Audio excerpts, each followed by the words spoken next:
Então, boa noite, Perfeito. pessoal, para quem está aqui ao vivo. Você que está assistindo a gravação, sinta-se também acolhido. A gente está recebendo hoje a Gisele Reinaldo. Ela vai nos falar sobre Rubem Alves e até o poético no diálogo entre fé e ciência.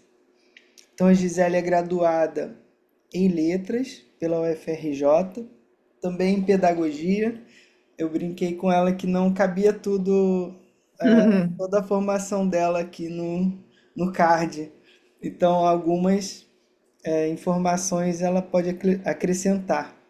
Então, ela tem Uhum, mestrado em Letras Neolatinas, ela é uhum, doutora em Ciência da Literatura, e pós-doutorando em Teologia, PUC-Rio.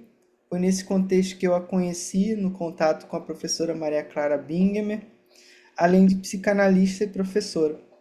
Então, Gisele, fique à vontade para se expressar a respeito da sua pesquisa. Aqui é um grupo que tem ao mesmo tempo uma veia acadêmica, também uma veia forte de espontaneidade, de liberdade de pensamento, né, de articulação. sim, E sim. o Rubem Alves, justamente como um teólogo que se tornou psicanalista, né, e atendeu, até onde eu sei, durante 10 anos, está plenamente dentro das nossas, dos nossos interesses aqui de pesquisa.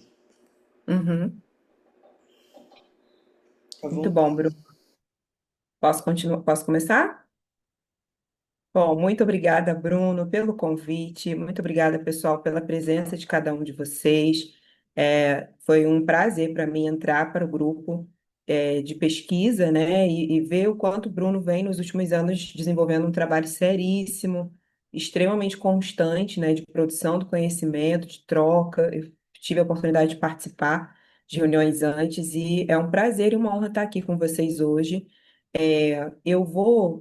Eu trouxe um fragmento, digamos assim, da minha tese, mas antes disso eu vou só contextualizar vocês. Como o Bruno disse, não coube ali no card todas as formações, mas basicamente eu tenho uma tríade de formação, psicanálise, eu sou psicanalista, fiz graduação, né, Faculdade de Pedagogia e de Letras, Português e Espanhol, então eu sou professora universitária hoje e também pedagoga.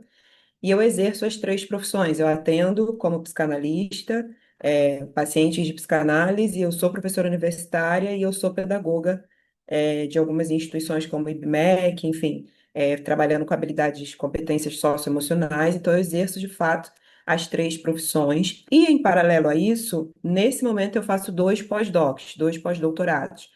Um pós-doutorado é no UFRJ em Ciência da Literatura, em que basicamente eu estudo metafísica. Metafísica da fé e metafísica da ciência.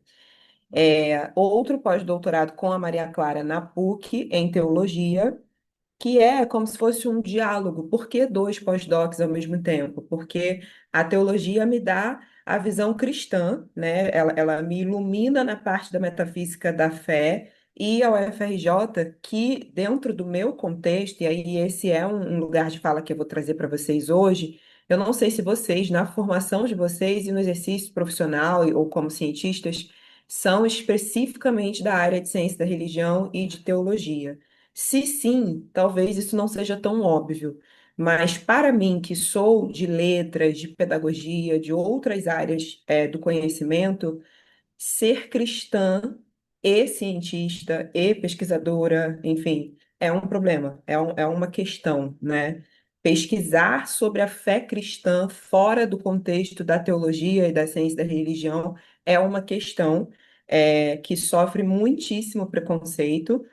E, basicamente, até respondendo a uma questão, né, que o Bruno já trouxe sobre o meu currículo, etc., eu fiz duas faculdades ao mesmo tempo, terminei essas duas faculdades já começando, já fazendo concurso para o mestrado, fiz mestrado em letras neolatinas, fiz o primeiro doutorado em letras neolatinas, e aí fica a pergunta, por que fazer um segundo doutorado, né? Eu disse que estava fazendo dois pós-docs, mas eu também fiz dois doutorados, não ao mesmo tempo, como os dois pós-docs, mas fiz dois doutorados. E aí, por que fazer um segundo doutorado? Eu diria que o meu primeiro doutorado me formou, doutora, mas o meu segundo doutorado disse a minha alma poética. Então, o que eu vou apresentar para vocês hoje aqui é a minha pesquisa do segundo doutorado, que culminou em dois pós-docs. E, na verdade, o que eu vou apresentar para vocês hoje aqui é a alma poética da Gisele. É o meu lugar de fala, digamos assim, enquanto pesquisadora das áreas das letras e da pedagogia, e como foi desafiador ser cristã, e começar dentro de um contexto de uma universidade estadual e de uma universidade federal aos 18 anos, sendo cristã, sendo que no contexto em que eu estava inserida, ser cristã não era muito bem-vindo, não era exatamente bem quisto dentro do mundo acadêmico. E eu diria que eu precisei me tornar doutora até para ter lugar de fala enquanto pesquisadora, para então desenvolver uma pesquisa que falasse justamente sobre essa inquietação. Então, a minha conversa aqui com vocês, ela é bem tranquila e horizontal, assim. Eu posso ser interrompida, enfim. Óbvio que eu vou abrir depois para a gente conversar, para tirar dúvidas, para a gente trocar ideias e tudo mais. Não pretendo ser extremamente prolixa e longa na minha fala, mas até para não cansar os ouvidos e tornar a coisa mais no nível da conversa depois. Mas basicamente eu quero abrir aqui para vocês como foi essa experiência a partir de um fragmento que vem da minha própria tese, assim, de texto. Apesar de eu ler, eu acredito que não vai se tornar enfadonho, porque, primeiro, que a escrita não está enfadonha, e segundo, que eu vou ler de um jeito mais falado, digamos assim, tá? O título da minha tese lá no segundo doutorado e também da minha pesquisa de pós-doc é O Desejo de Deus Não Mudou, entre cruzamentos estéticos entre a teopoética de Rubem Alves e a linguagem adamítica de Walter Benjamin. Então, eu estudo, na verdade, os dois autores, mas eu estudo Rubem Alves usando Walter Benjamin como se fosse uma ferramenta, como se fosse um caminho de análise de Rubem Alves. Eu não vou focar tanto nisso, eu vou focar muito mais em Rubem Alves hoje, até por um acordo com o Bruno, mas eu gostaria de começar lendo para vocês um texto que foi bem polêmico, assim, no sentido ousado do termo. Eu coloquei no Instagram um vídeo que é um resumo de como foi a minha defesa do segundo doutorado. E felizmente deu tudo certo, foi incrível a defesa. Mas 6 meses antes, o meu orientador dizia coisas do tipo: Olha, você está colocando os caricatas, né, o estereótipo do intelectual acadêmico de frente para o espelho, no que diz respeito aos preconceitos dele sobre o lugar de fala do cristão, e isso vai ser um enorme problema. Você já é doutora, sua tese está muito bem escrita, ninguém vai te reprovar, mas não vai ser fácil, vão tentar exercer um massacre. Se prepara para isso. E não foi assim, felizmente, muito pelo contrário, mas tinha tudo para ser, dentro do contexto da minha pesquisa. E acho que é um pouco sobre essa denúncia que eu quero dividir com vocês hoje aqui na minha fala, sobre como foi essa experiência de escrever essa tese, de onde ela veio e por que que eu estendi ela para o pós-doc.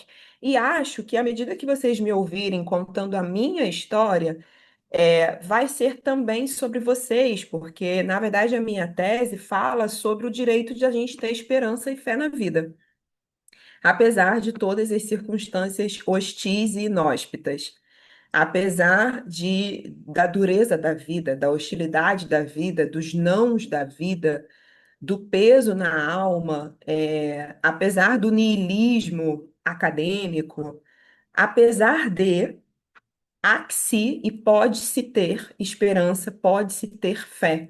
Então, como a minha tese é sobre isso, e talvez até por isso ela tenha sido de um lugar da alma bem recebida pelos seus avaliadores, pela emoção que a tese gerou neles, mais até do que a escrita acadêmica em si. Então, é sobre isso que eu quero falar com vocês.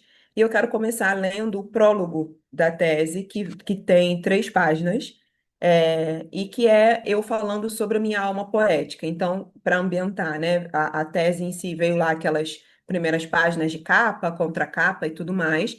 E o primeiro texto que os meus avaliadores, que os meus leitores se depararam foi o tal do prólogo, em que eu especifico a minha intenção e por que que eu estou escrevendo aquela tese. E aí eu digo o seguinte: eu estou começando a ler, tá, gente? Tive o imaginário e a literatura como indeléveis aliados desde a minha primeira infância. Havia um mundo de incomensuralidades dentro de mim em que tudo era possível na minha mente de menina desde sempre. E foi essa menina, a minha criança interior, que eu carreguei em mim, com a Gisele adulta, aos quistos corredores e salas dos campos do saber chamados UFRJ e UERJ durante as graduações em Letras e Pedagogia.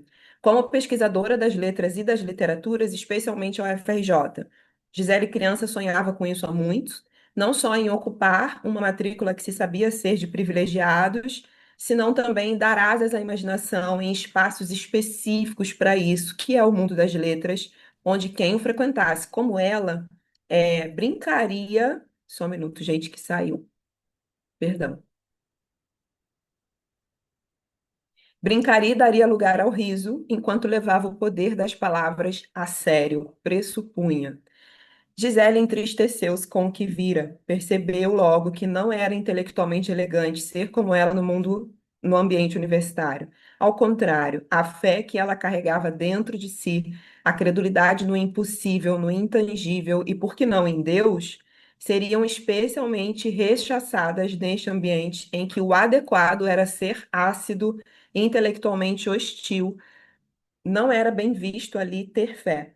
Gisele não entendeu de início o que vira, frustrou-se, mas não era aqui que iríamos construir mundos e pontes, criar realidades entre o visível e o invisível através das palavras?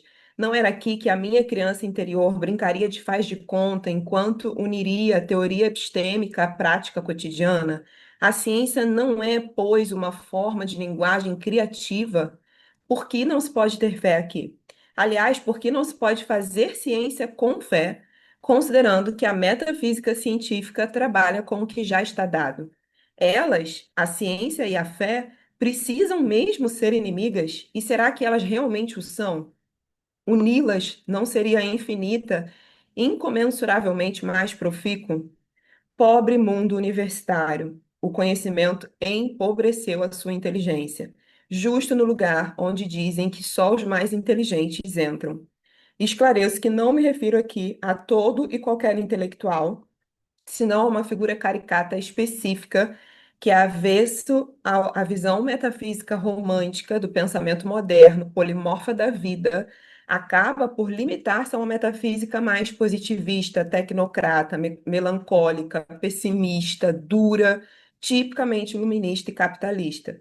Com isso, abraça-se uma sese intelectual a qual ignora ou enjeita o liame entre poesia e religião, embora, tomando emprestada a perspectiva de Rimbaud, ambas atuem em prol do enobrecimento da humanidade.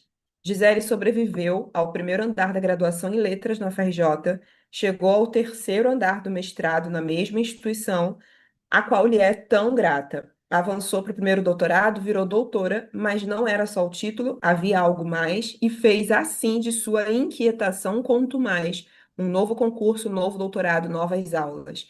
Surpreendeu-se já no segundo doutorado, tal como ocorrera nos anos de vida acadêmica, nessa época 18, agora 20, que, por exemplo, em uma aula sobre o feminismo, do nada surgisse uma fala desse tipo por parte da professora. E aí aqui eu coloco um diálogo. E o diálogo que aconteceu na aula foi: a professora disse, Amada, pode ler para mim esse poema?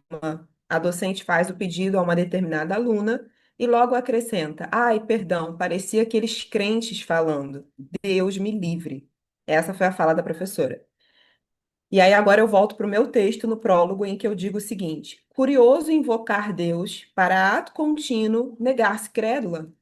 É que ser crente é ruim na visão da professora. Gisele é crente.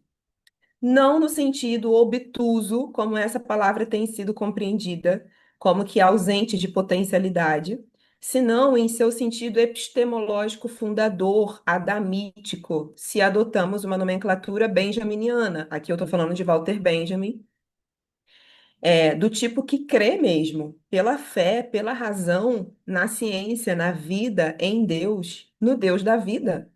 Sendo assim, como adulta, Gisele tratou logo de tranquilizar a Gisele criança em pensamento. Calma, Gisele, ela não compreende ou reconhece a poesia da credulidade, muito menos a sua riqueza simbólica.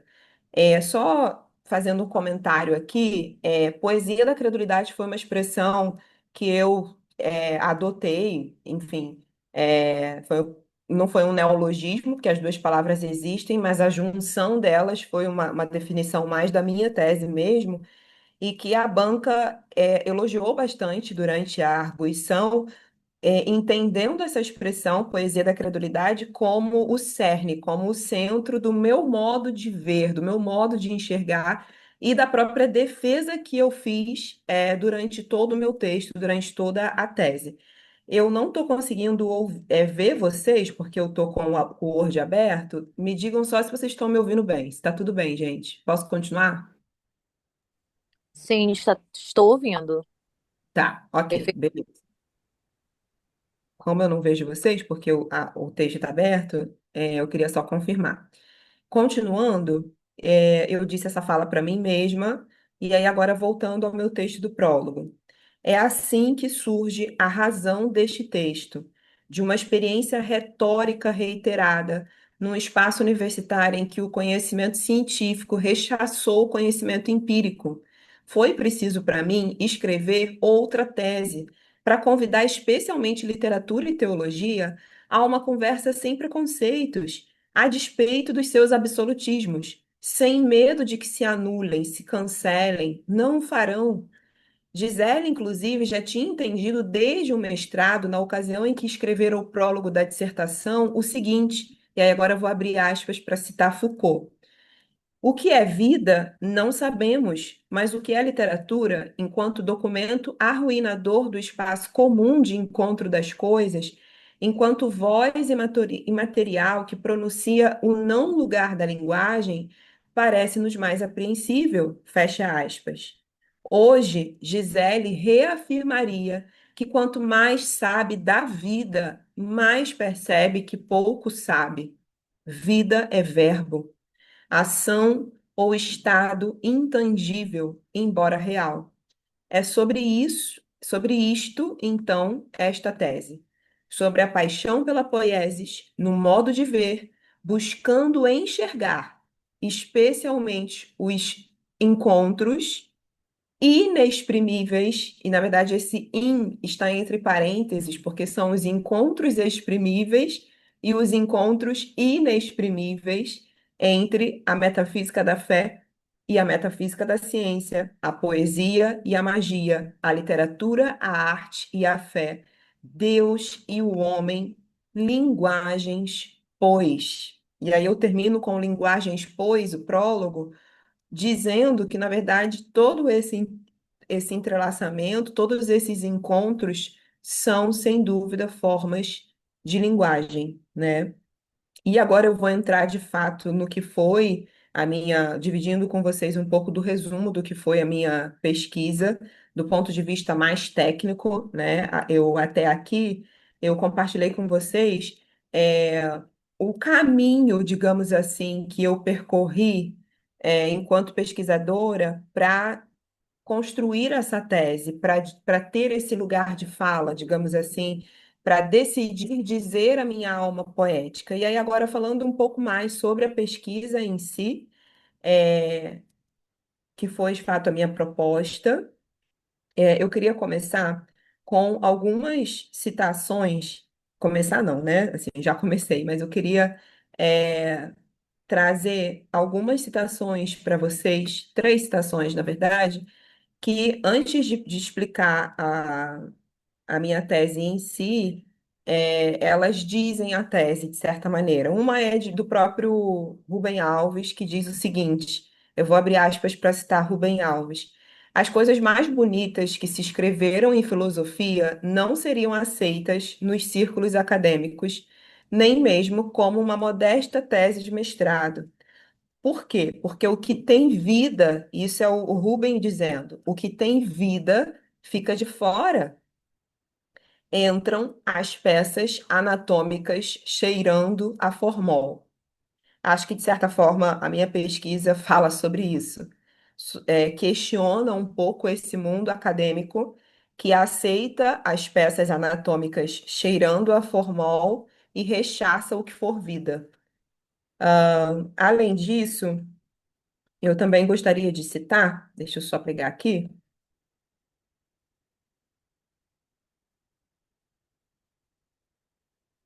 uma outra fala do Edson, que é, enfim, um grande pesquisador de Rubem Alves no Brasil, e ele publicou um livro agora em 2023. Nós somos colegas, né, pesquisadores, fazemos parte do mesmo grupo. O Edson, inclusive, foi banca da minha tese de doutorado, e eu peguei um fragmento do livro dele que revela muito também, na verdade, é um fragmento com o qual eu estou de acordo, com o qual eu concordo, e que revela muito também do meu lugar enquanto pesquisadora. Embora Edson e eu estejamos em lugares diferentes, eles dialogam nesse sentido desse fragmento aqui. E o fragmento diz o seguinte: os corpos humanos são intotalizáveis, irredutíveis, indefiníveis. Há neles um reduto de resistência, uma parcela que se recusa a aceitar o veredito da realidade tal qual se encontra dada. Quando tudo diz assim, assim são as coisas, os corpos retrucam, mas será mesmo assim? Não será possível que venham a ser de forma diferente? Trata-se de uma recusa à sacralização de mundos históricos. A consciência religiosa, então, opera como uma espécie de protesto contra aquilo que quer totalizar os corpos, contra aquilo que quer achacar o possível em nome de uma pretensa realidade. A religião é a voz de uma consciência que não se amolda, que não se amansa, que não sossega, num mundo que contraria as aspirações, do coração. E aí, a terceira e última, citação que eu quero trazer é, na verdade, a citação que eu uso para iniciar a minha própria tese, em que eu. Só um segundo.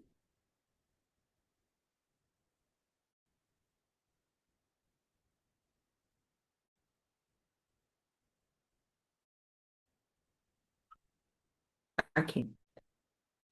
É uma citação de Guimarães Rosa, né, na voz de Riobaldo, que é personagem narrador de Grande Sertão Veredas, e a fala dele diz muito do que é a minha tese, a proposta da minha pesquisa, né? Em que o personagem narrador diz o seguinte: como não ter Deus? Com Deus existindo, tudo dá esperança. Sempre um milagre é possível, o mundo resolve.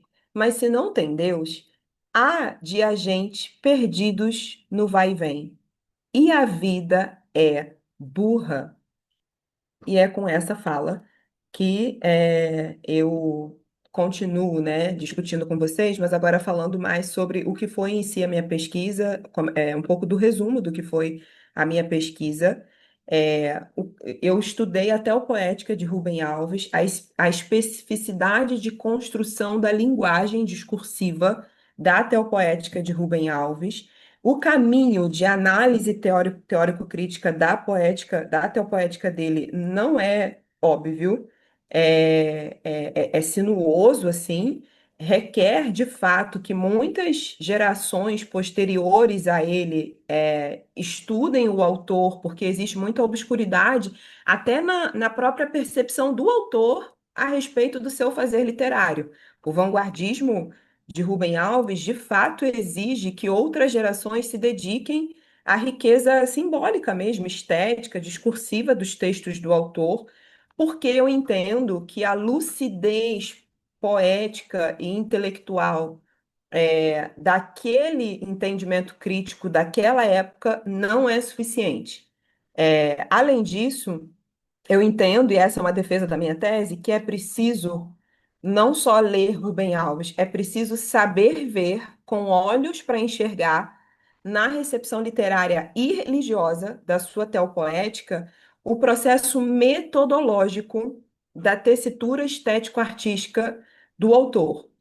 De um autor que, ora, está encantado inicialmente com seu ofício de pastor eclesiástico, e ora, absolutamente desencantado quando ele rompe com a Igreja Protestante enquanto instituição. Ele não deixa de ser protestante, mas ele rompe com a instituição Igreja Protestante, cheio de marcas a respeito dessa experiência. E na minha tese, o que eu discuto é que, a despeito dessas diversas fases do escritor, nessa relação extremamente conturbada que ele teve com as instituições religiosas, e muito marcada por uma crítica constante no discurso rubeniano, o qual, na minha pesquisa, eu crio um neologismo, eu intitulo esse discurso como dogmatismo patológico religioso.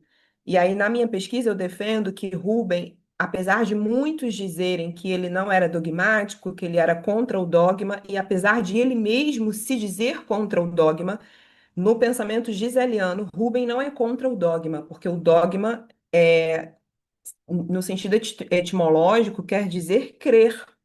Rubem não deixa de crer.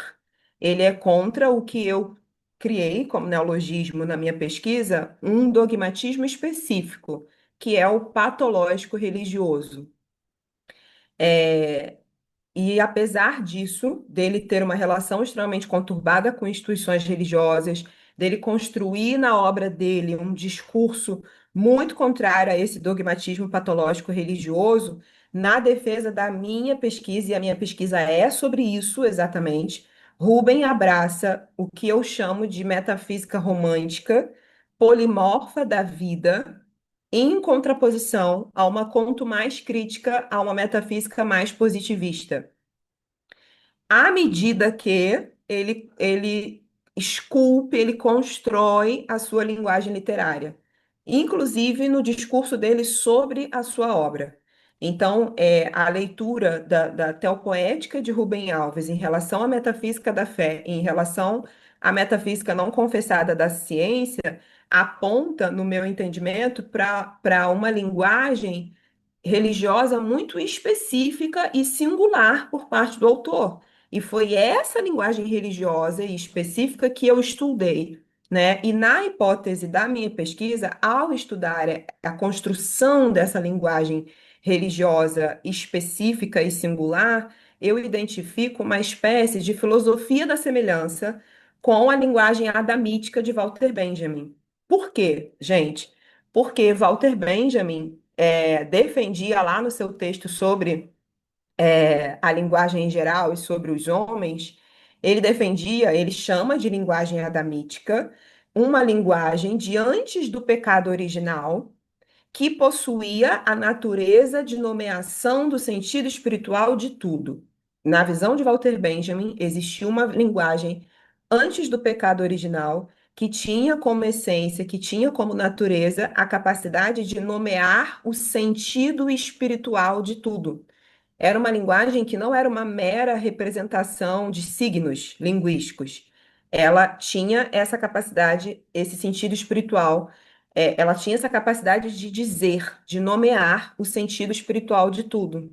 E na medida em que sabemos que os mestres da suspeita, Nietzsche, Freud, Marx, enfim, sabemos que o século XX mata o Deus do cristianismo, mas no século 21, a história já comprovou que o desejo de Deus não mudou, mesmo quando a modernidade o matou.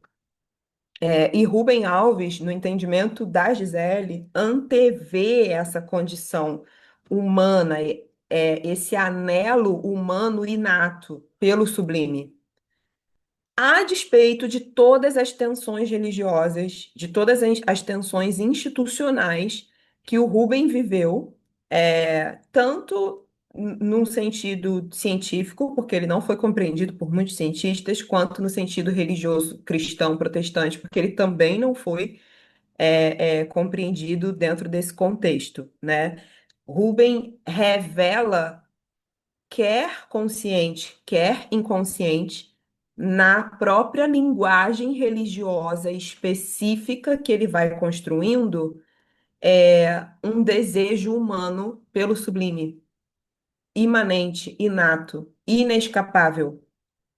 Mesmo quando a ciência mata Deus, mesmo quando a filosofia é contra Deus, enfim.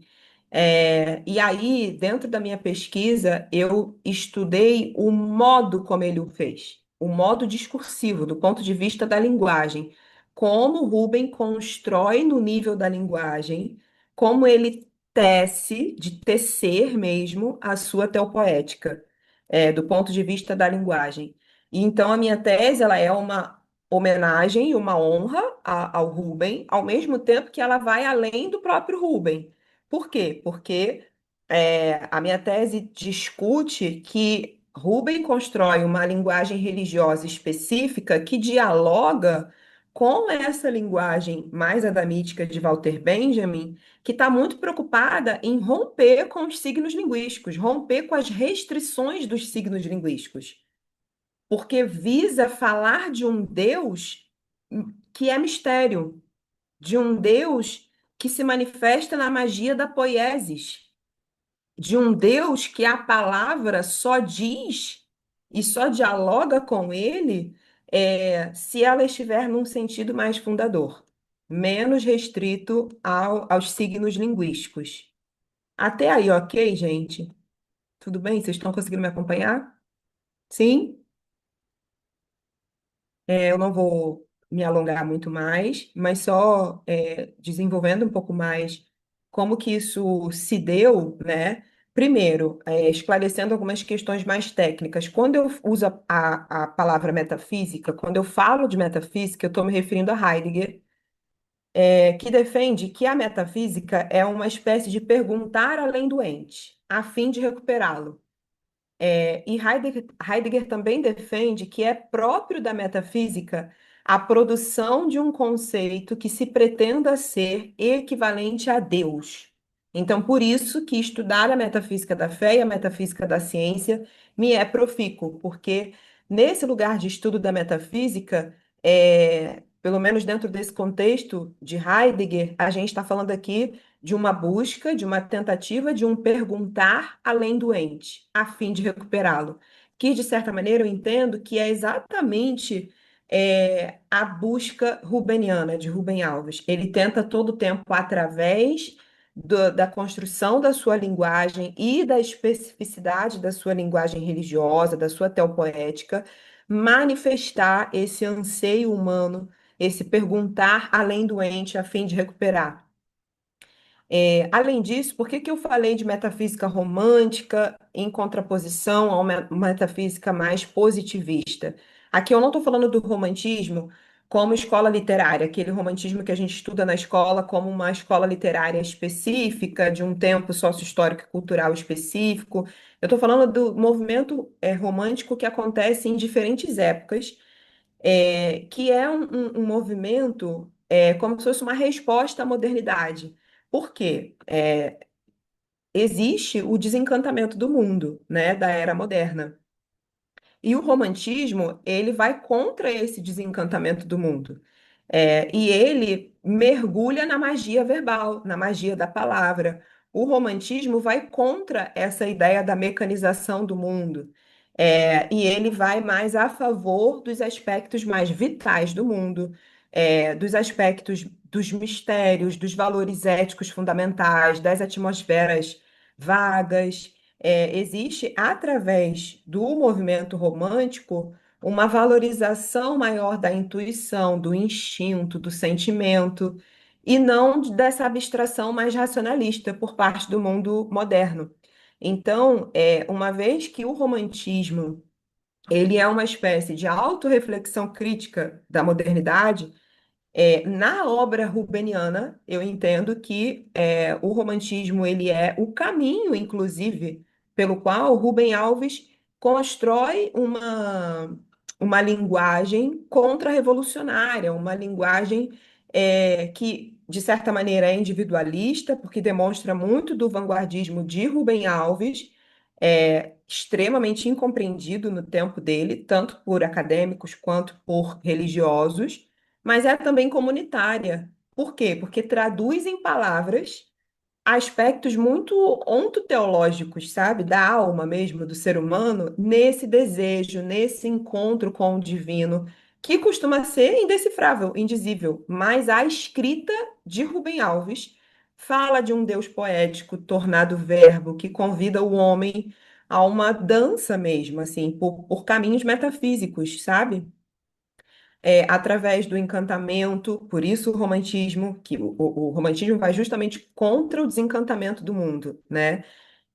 Então, recupera o encantamento, recupera um idealismo, mesmo quando a obra de Rubem assume e se insere numa realidade moderna que é cruenta, que é ativista, que é cosmopolita, que é desencantada. Existe uma espécie de fenômeno romântico da escrita de Alves, que Alves ou Rubem Alves, enfim, eu chamo muito mais de Rubem, mas enfim, na escrita de Alves, que fala muito sobre as entranhas do próprio autor, sobre as vísceras do próprio autor, assim, como se fosse um emaranhado mesmo entre a obra e a vida dele. E eu entendo que a obra dele manifesta esse emaranhado. E um outro esclarecimento, eu falei sobre a metafísica romântica e falei também sobre a metafísica da ciência. Aqui eu estou falando, eu não estou me referindo aos limites da prática científica dos cientistas, mas eu estou me referindo à filosofia da ciência, praticada por positivistas, neopositivistas, que acabam adotando muito o método científico como uma espécie de modelo de abordagem para todas as áreas, para todas as outras áreas, que inclusive extrapolam os limites da ciência, né? Então, eu critico isso, e eu entendo que Rubem critica isso de um entrelugar, às vezes consciente, às vezes inconsciente. E qual foi a proposta da minha tese? Achar esse entrelugar na escrita, na linguagem rubeniana, em que a gente consiga enxergar essa busca, na verdade, a gente consiga enxergar tendo olhos para ver, né? Porque está muito óbvio para mim, por exemplo, mas não necessariamente está muito óbvio para quem se restringe a uma visão muito parcial da obra de Rubem Alves e muito restrita da teopoética dele. Na obra dele, eu entendo que existe uma busca ontológica humana pelo sublime, manifesta na palavra, que se transforma em carne num sentido estético, mesmo quando espiritual. Rubem, ele usa como se fossem pedaços dele mesmo, e ele diz isso na obra dele, para falar sobre Deus. Ele mescla, ele entrecruza fé e ciência, como se fosse um striptease da linguagem, em que as palavras elas vão desobedecendo as máscaras dos seus primeiros significados. E aí isso me lembra a linguagem adamítica de Walter Benjamin, né? Quando a palavra desobedece o seu primeiro significado, o significado lá no nível do signo linguístico, então ela se liberta para falar sobre a beleza misteriosa de um Deus que não pode ser sintetizado, restrito em categorias dogmáticas patológicas, cristalizadas, beatas, aquelas de um Deus igualzinho ao homem, de um Deus inimigo da vida, de um Deus sempre cheio de ódio. E aí Rubem diz, assim, eu entendo que a obra de Rubem defende, do ponto de vista da alma poética, que se por um lado a seriedade do mundo da ciência não permite muita brincadeira, e a gente sabe disso, o mundo da ciência é sério de um lugar que não permite muita brincadeira. Por outro lado, beleza e riso são parte do que o Rubem Alves acredita ser a religião. Religião para Rubem Alves é beleza e é riso. Isso é religião para Rubem, beleza e riso. E ele entende que quem vê a beleza tem mais coragem para o combate da vida, e eu concordo com Rubem. Que quem vê a beleza da fé tem um elemento a mais, tem mais coragem para o combate da vida. para a teimosia da vida, que insiste em rir e dançar, apesar de. Eu já estou caminhando para o final, e Rubem, de certa maneira, ele se entrega mesmo à poiesis, à magia da palavra, mesmo quando ele não quer. Mesmo nas fases mais amarguradas da sua escrita, explicitamente, de um lugar implícito, ele sempre deixa escapar na literatura, na visão da Gisele, né, no pensamento giseliano, ele sempre deixa escapar de maneira muito translúcida um lugar dele enquanto escritor de perseguidor da palavra que expresse Deus livre de amarras, Deus livre de grilhões humanos, sempre que esses grilhões sejam engaioladores. O interesse de Rubem é em um Deus em supremacia poética, Deus de um lugar que a rigidez dos preconceitos da ciência, dos preconceitos da religião, nunca vão poder, de fato, traduzir, nunca vão poder entender. E é nesse sentido que eu promovi um diálogo entre a escrita, a construção da linguagem rubeniana, da sua teopoética. Eu promovi um diálogo entre ela e Walter Benjamin, quando ele fala de linguagem adamítica. Por quê? Porque, da mesma forma que Rubem futuramente deixa de ser pastor eclesiástico, o Walter Benjamin também perde ao longo da vida, da amargura da vida ou da influência da técnica, não necessariamente por maturidade, mas a vida ou a técnica vão roubando de Walter Benjamin esse posicionamento crítico mais metafísico, essa visão da linguagem mais metafísica. Mas eu entendo que a diferença entre Rubem Alves e Walter Benjamin é que Rubem foi mais resistência, mesmo quando ele não necessariamente tinha consciência disso. Rubem não conseguiu, não pôde abandonar, digamos assim, o pensamento de criança na escrita da linguagem dele, na teopoética, na discussão sobre Deus, na discussão sobre poesia. Rubem recupera um pensamento mais de criança, conforme Nietzsche, assim, criança nietzschiano. Não é criança no sentido bobo, num sentido babaca do termo, não. É num sentido da criança que crê.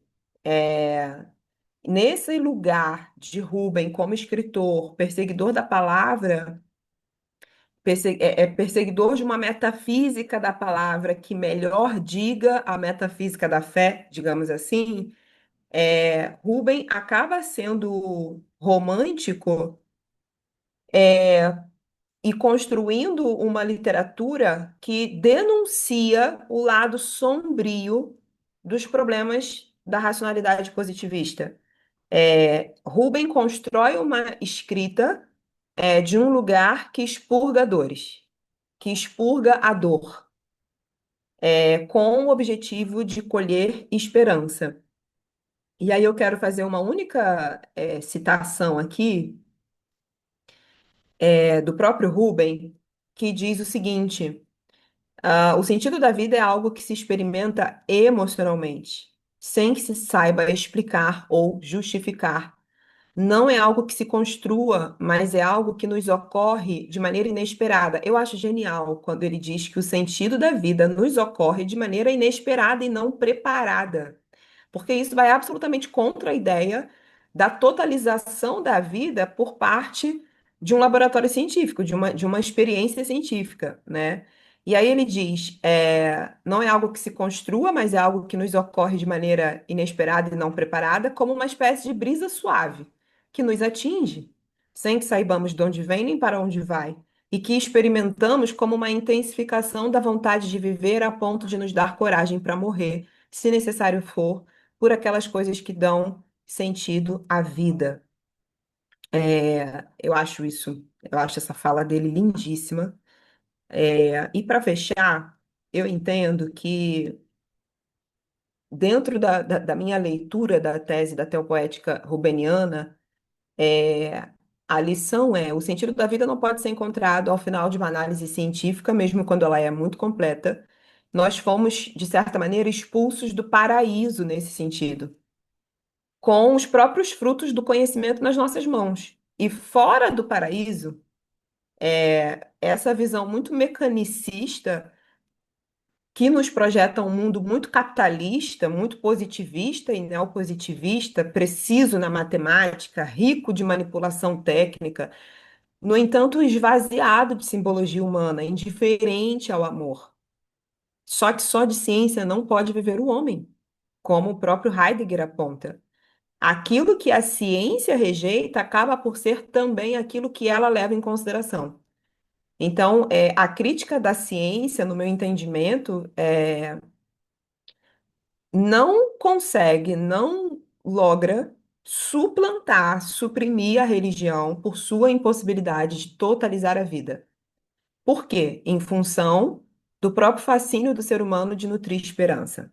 Há um fascínio no ser humano de nutrir esperança. E eu entendo que a obra rubeniana revela, do ponto de vista da linguagem, esse fascínio humano por nutrir esperança, apesar de e a despeito de. E com isso eu termino a minha fala inicial, agradecendo por vocês me ouvirem e me abrindo aqui para qualquer comentário, dúvidas, enfim, qualquer troca que vocês queiram propor. Maravilha, Gisele. Muito obrigado pela sua explanação. A gente Eu que vê agradeço. a seu engajamento afetivo e cognitivo com o Uhum, tema, né? O Rubem Alves, de fato, já nos convoca a isso, né? A sua leitura, o seu pensamento. O Edson Fernando, conheço ele também já há muitos anos, né? Antes até de eu entrar no grupo de pesquisa por Fatker sobre mística, né? E de fato é interessante ouvir uma outra pessoa falando sobre o Rubem Alves, que eu estou mais uhum, acostumado a ouvir o Edson, né? sim, E você trouxe alguns aspectos que eu achei muito interessante, de um encantamento, né, da sua função como pastor, até um certo desencantamento. Eu me lembro que quando o Edson deu uma aula inaugural lá no programa de Ciência da Religião na FJF, inclusive foi no meu aniversário e a gente depois foi comer juntos, foi muito legal. E ele apresentou um Rubem Alves que eu estranhei totalmente, né? Assim, desencantado, até amargurado, né? E, uhum. e eu Eu fiquei também assim, estranhei esse Rubem Alves. não é? Estranhei. E eu queria perguntar isso, né? Como que você vê Uhum. É esse uma ótima Rubem pergunta. multifacetado, né? Sim, é uma ótima pergunta. Eu amei sua pergunta porque, de certa maneira, Bruno, a sua pergunta é a centralidade da discussão da minha tese. Apesar de você não ter lido, é como se você tivesse lido, porque você pegou, porque você pegou, você sentiu, você intuiu a centralidade da discussão. Na minha tese, eu discuto exatamente que, em parte, como Rubem considera a obra dele como partes do seu corpo e a sua vida e a obra como algo indissolúvel, a gente vê, conforme as fases da vida pessoal de Rubem, ele mais encantado ou mais desencantado. Então, por exemplo, quando nasce Raquel, que é a filha mais nova dele, que foi para ele uma experiência ontológica, poética, de muita sensibilidade. A gente vê um Rubem muito mais esperançoso, muito mais sensível, muito mais apaixonado pela vida. Quando Rubem briga muito com a igreja, escreve a carta se desvinculando da igreja presbiteriana, fora a influência de todas as leituras que ele fez dentro de um lugar mais de secularização e de desencantamento do mundo, que o levam, obviamente, a um lugar de muitos questionamentos, a gente também vê essa honestidade intelectual na obra dele. A gente vê a amargura da vida, a dor. Rubem usa a obra dele para expurgar a dor. Rubem, às vezes, escandaliza, quase que para confirmar aquilo que os seus críticos estão injustamente dizendo sobre ele. É quase como algo assim, bom, já que estão dizendo isso, então eu vou agir assim mesmo, né? Enfim.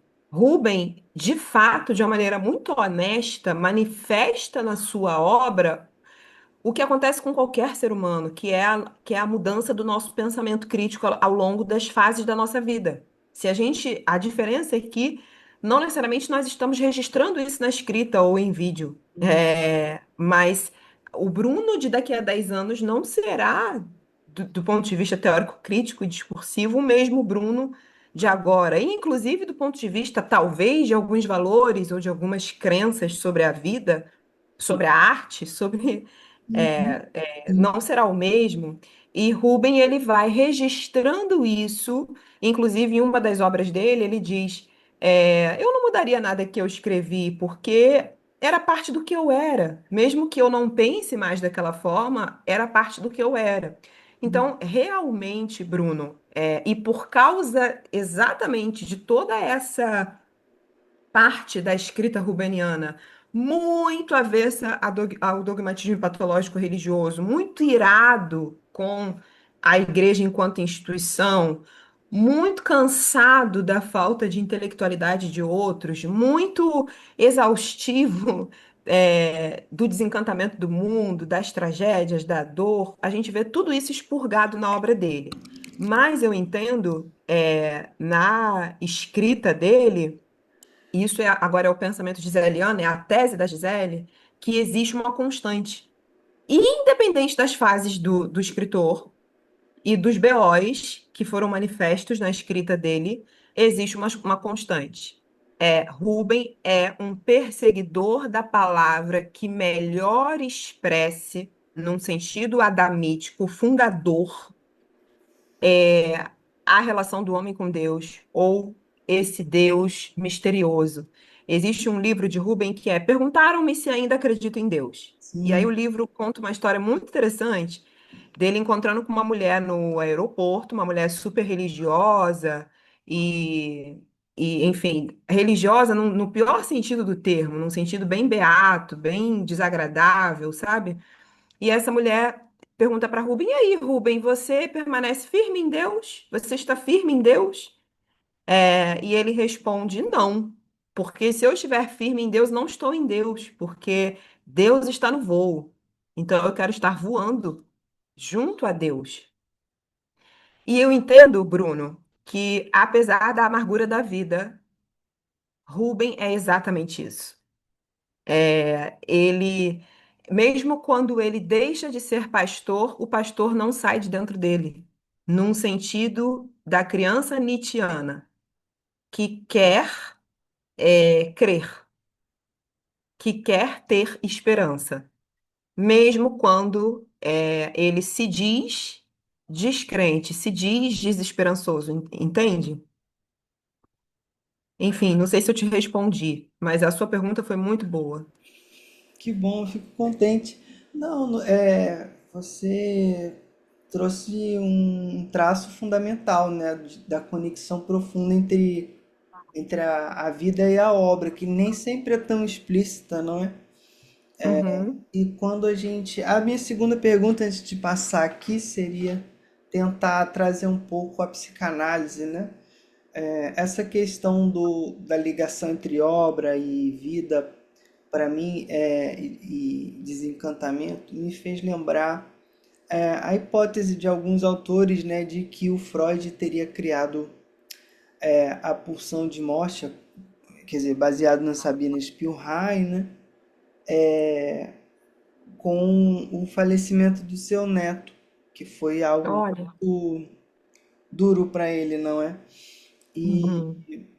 apesar de que ele fala que já estava, né, isso foi algo do pensamento, né, que já estava assim. Mas enfim, foi algo que eu fiquei pensando assim, né, da obra do Freud, da vida dele. E olha Uhum. que bom, tem mais gente chegando aí.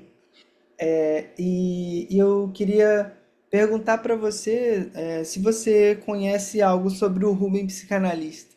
O que você se já se deparou com isso em alguma das obras dele? Como é que foi Uhum.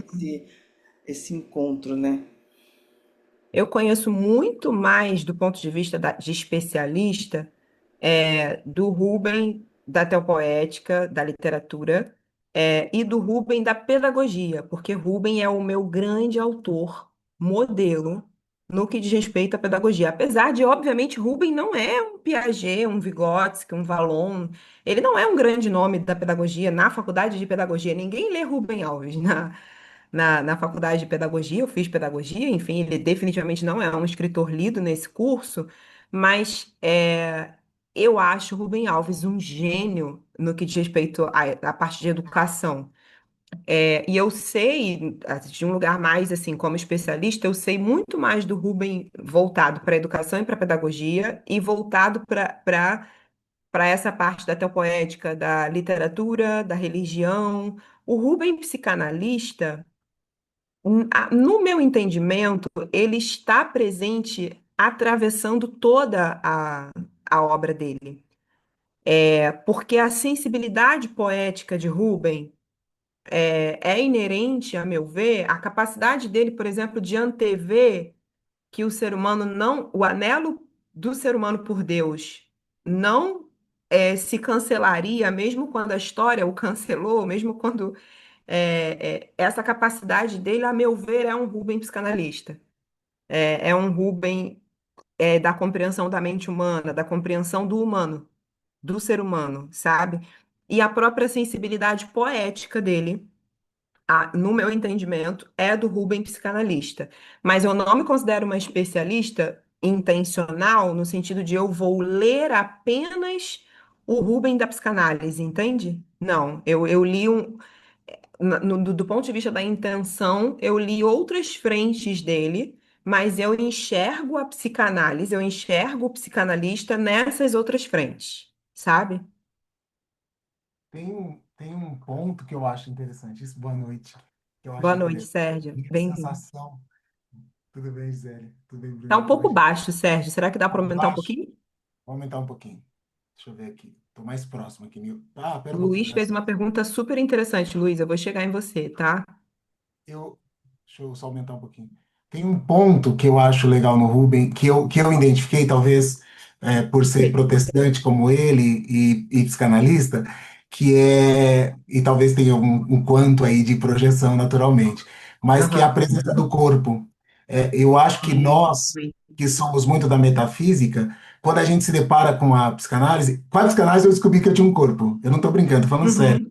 Eu fui Uhum. para fazer análise e eu tinha a impressão que eu ia, as coisas da minha cabeça. Eu descobri que eu tinha um corpo na Sim. psicanálise. Então, Sim. eu acho que essa psicanálise mais freudiana tá lá, essa coisa do corpo Concordo. e da imanência, que é uma relação que leva a gente para uma relação de imanência, né? Puxa, uma espiritualidade, a Sim. espiritualidade cristã, que é tão transcendente. Aí você volta para a imanência do corpo. Aí você lembra do Cristo, da encarnação, Exatamente. mas ele tem essa coisa, essa relação com o corpo que me Ele parece sente. muito típico da Exatamente. psicanálise. Sérgio, perfeita a sua fala. E acho que a sua fala responde, assim, de uma maneira muito assertiva a pergunta do Bruno. Eu entendo que o Rubem, psicanalista, isso eu estou sintetizando a sua fala, a fala do Sérgio, tá?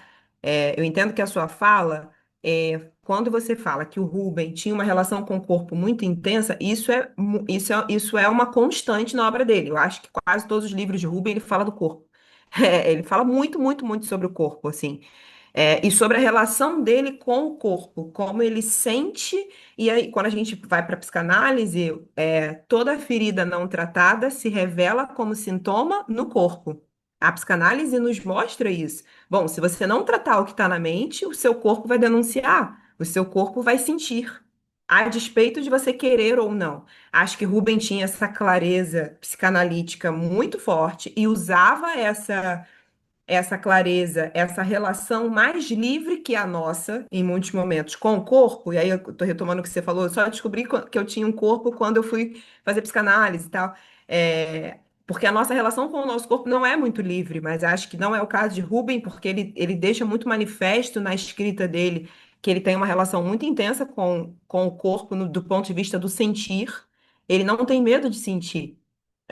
E aí nisso entra a minha resposta para o Bruno, quando eu falei da sensibilidade poética, que o psicanalista está muito presente nessa sensibilidade poética. E aí, Sérgio, esse psicanalista que sente no corpo manifesta na escrita poética, sabe? Então, eu acho que é exatamente isso. Muito bom.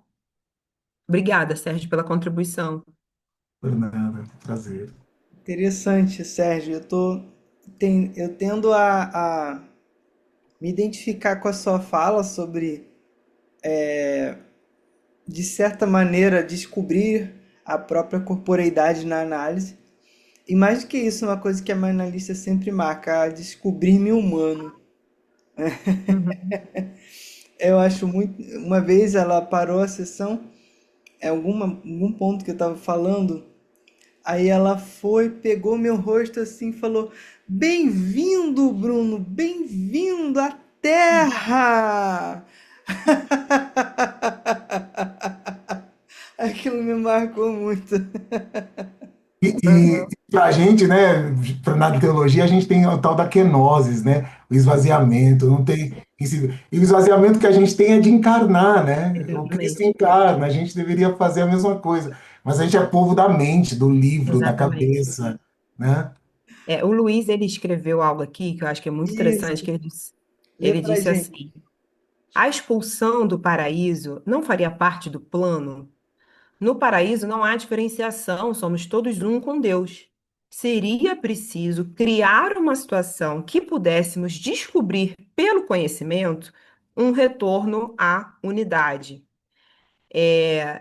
Eu entendo o seguinte: eu não sei, Luiz, e acho que nenhum de nós poderá saber se a expulsão do paraíso é parte do plano, do ponto, no que diz respeito ao original, ao plano original, digamos assim. Mas eu tendo a concordar muito com você na parte B da sua fala, quando você diz seria preciso criar uma situação. Eu não sei se era preciso criar, mas houve a situação. E uma vez que houve, eu concordo plenamente com essa parte aqui, que pudéssemos descobrir pelo conhecimento, um retorno à unidade. E acho que talvez essa seja a tal da beleza e do riso do conhecimento, que é, bom, descobrimos pelo conhecimento que existe o mal, mas podemos retornar à unidade, podemos retornar ao bem, sabe? Enfim, é assim que eu enxergo. Eu não sei se eu diria que a expulsão do paraíso é parte do plano ou não. Não sei se eu teria como te dizer isso, mas eu enxergo que na parte B da sua fala, de fato, através do conhecimento, a gente vem criando um retorno à unidade. Você quer falar alguma coisa, Luiz, antes da gente passar para o próximo comentário? Tá tudo bem? Era só isso? Não, não, tá tudo bem. Obrigado pela resposta. É uma discussão, essa é uma discussão muito longa, É uma discussão muito longa. não É, tem como. é inesgotável. Obrigado. Nada, imagina. E linda a fala da Elisete também, quando ela diz os, os entrelaçamentos entre a fé e a ciência se tornam visivelmente expressos em suas palavras, elas transmitem ética, beleza, harmonia e mistério. Nessa noite as palavras se fizeram beleza e riso, vida e obra se entrecruzam numa única dança, e a dança é a da esperança. Essa fala é muito especial. Vida e obra se entrecruzam numa única dança, e a dança é a da esperança. E aí, Bruno, lembra quando você disse, mas Rubem em muitos momentos se manifestou como extremamente desencantado. Aliás, Bruno, já que você conhece o Edson, eu vou trazer uma situação que aconteceu na minha defesa. O Edson me perguntou algo que poderia acabar com a minha pesquisa, porque eu estudei 4 anos de metafísica em Rubem Alves. E o Edson, que é especialista em Rubem Alves, que dá carteirada de especialista em Rubem Alves no Brasil, me perguntou o seguinte: Gisele, mas espera aí, para tudo. Rubem Alves se dizia antimetafísico. E isso quer dizer, ó, agora é a fala da Gisele, tá, gente? Entendam, se Rubem Alves se dizia antimetafísico e eu estudo a metafísica em Rubem Alves 4 anos, essa pergunta do Edson poderia invalidar a própria pesquisa, porque eu estaria estudando a metafísica num autor que se diz antimetafísico. E aí a resposta está na própria literatura, porque quando a gente produz uma obra, a obra não é nossa. A obra deixa de ser nossa na medida em que a gente a entrega para o leitor. Então, a minha tese defende a existência da metafísica na obra, especialmente na teopoética de Rubem Alves, a despeito da própria autoconsciência do autor. Há fases na vida dele em que ele está mais metafísico, conscientemente, há outras em que ele rejeita isso, em que ele diz não, não. Inclusive, não só quando eu digo metafísica, eu estou me referindo a um comportamento até mais amplo do autor. Vou dar um exemplo prático dentro da realidade da religião. Quando ele deixa de ser pastor eclesiástico, e ele escreve uma carta, né, para a igreja presbiteriana se desvinculando, ele, grosso modo, diz o seguinte: olha, se isso aqui é ser pastor, então eu não quero. E eu não quero isso para mim, eu não, não é isso que eu acredito. E aí, a partir disso, enfim, no final da vida dele, na última fase da vida dele, quando alguém dava qualquer entrevista com ele, dizia: não, aqui Rubem Alves, psicanalista, educador, escritor, pastor. Ele dizia: não, não, por favor, não me chame pastor. Eu não sou pastor. Mas existe um pastor que não saiu de dentro dele. Aí eu quero que vocês entendam o que eu realmente estou dizendo. O que eu estou dizendo é a parte simbólica, é a parte da fé na vida, na poiesis, em Deus. Um Deus que não é esse Deus cristalizado, defendido por realidades ignorantes beatas. É um Deus livre de amarras, mas que na perspectiva rubeniana é inescapável porque ele não conseguiu deixar de ser crédulo, mesmo quando a vida se tornou hostil, inóspita, incrédula. Entende? É esse o ponto. Mesmo quando ele rompe com os homens e com o modo como os homens querem engaiolá-lo, engaiolar a perspectiva dele, ele não consegue romper com a esperança. Enfim. Aqui nos comentários também tem o da Karina Costa, né? Boa Ah, noite, uma querida. como sempre, sem palavras para explicar como é especial ouvi-la, Gil. Gi, a exclamação parece Gil. E ela disse que o fragmento que você citou é maravilhoso. E destacou essa aqui, né? Eu quero estar voando em Deus. Eu quero estar voando em Deus, muito bom. Que é do livro, perguntaram-me se acredito em Deus, né? Se ele estava firme na fé no aeroporto, né? Nossa, e eu tava aqui pesquisando, acho que eu vou me presentear no Natal com esse. Ai, que Perguntaram-me se lindo! acredito em Perguntaram-me se Deus. você vai amar. E o Você vai amar. outro que eu tô querendo há um tempão, eu vi que não tá reeditado, né? Creio na ressurreição da carne, que só Uau! tem a versão antiga, né? Tá aí na estante Aham, virtual. aham. Você vai amar. É muito provocativa e ao mesmo tempo contundente, sabe? A leitura é crítica, é profunda, enfim, muito bom. Você vai gostar muito. Que bom que você vai se presentear, é um ótimo presente. Maravilha, muito significativo aqui para o momento da minha vida. Muito bom. Acho que tivemos um bom diálogo, né? Não sei se alguém mais Uhum. quer se expressar antes da gente concluir. Alguém quer dizer mais alguma coisa, gente? Queria só perguntar a você, Gisele, se nessa sua pesquisa você conseguiu entender se tem alguma influência, famosa influência spinoziana, né, do Deus de Spinoza, na relação que ele tem. Você citou o Heidegger também. Só assim, en passant, você chegou, Eu tem, não tem fui por esse caminho. esse, tá, Aham. É uma boa provocação, talvez, pro. Eu estou muito na dúvida no pós-doutorado se eu continuo no caminho da metafísica, que é um caminho muito duro, muito polêmico, porque não é o meu lugar confortável, porque eu sou da literatura e estou me aventurando é, tá, numa área que não é a minha. Então, me custa muito mais. Me custa muito mais entender, me custa. E aí, ultimamente eu tenho assistido, enfim, participado, como esse grupo aqui, tenho participado do grupo de pesquisa de Rubem Alves, e aí as pessoas acabam me provocando, como você acabou de fazer agora. E eu percebo que existem outros caminhos possíveis de continuidade de pesquisa tão tão profícuos quanto, em que eu posso continuar nessa linha de raciocínio, mas não necessariamente pelo caminho da metafísica, que é um caminho que para mim é especialmente duro. Então eu vou guardar como provocação sua para mim, sabe? Como possibilidade de investigação mesmo. Porque não, eu não fiz isso, mas eu acabei de começar os 2 pós-docs, então posso vir a fazer, entende? Obrigado, obrigado. Maravilha. Eu que agradeço. Eu queria, é, no final, vocês toparem, né? Eu me senti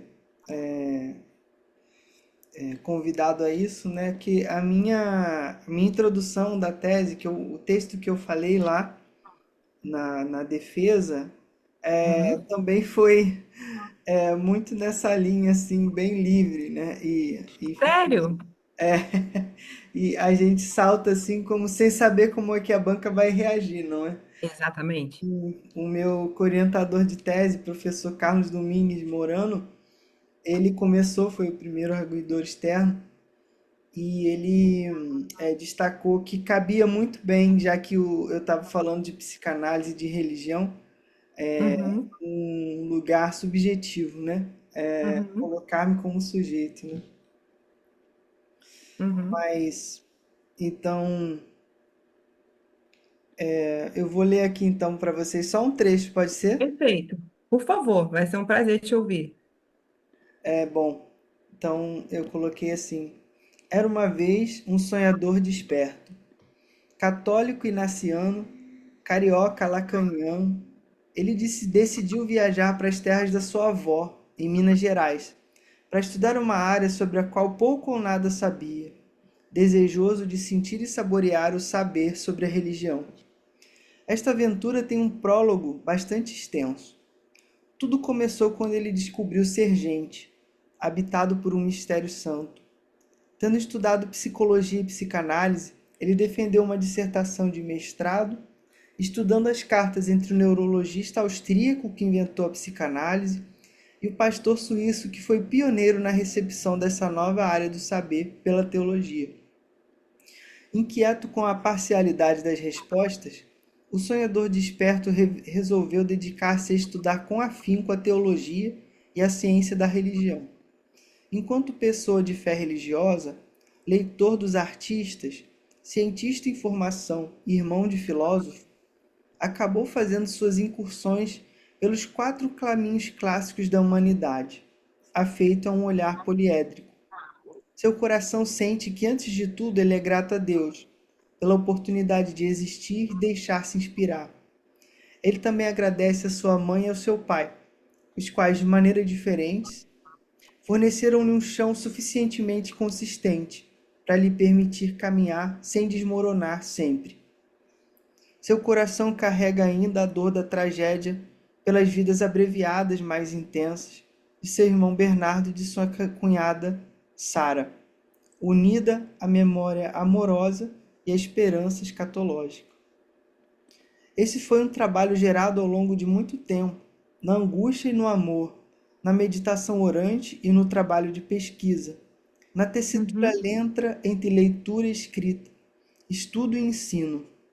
A tese foi um resultado parcial, na medida que o caminho do doutorado incluiu ramos variados, cheios de flores e frutos, apresentações Uhum. de trabalhos no Brasil e no exterior, a publicação de resenhas, artigos, capítulos de livro, a criação de Uhum. um grupo de estudos sobre psicanálise e experiência religiosa, Uhum. parcerias de trabalho recheadas de qualidade e conexões cheias de laço de vida. Deste tempo de formação, o sonhador se retira, com um currículo amplamente enriquecido, agradecido Uhum. pelo financiamento da CAPES, tanto em seus estudos no Brasil quanto no exterior, por meio do programa de doutorado sanduíche, cursado na Faculdade de Teologia de Granada, na Espanha.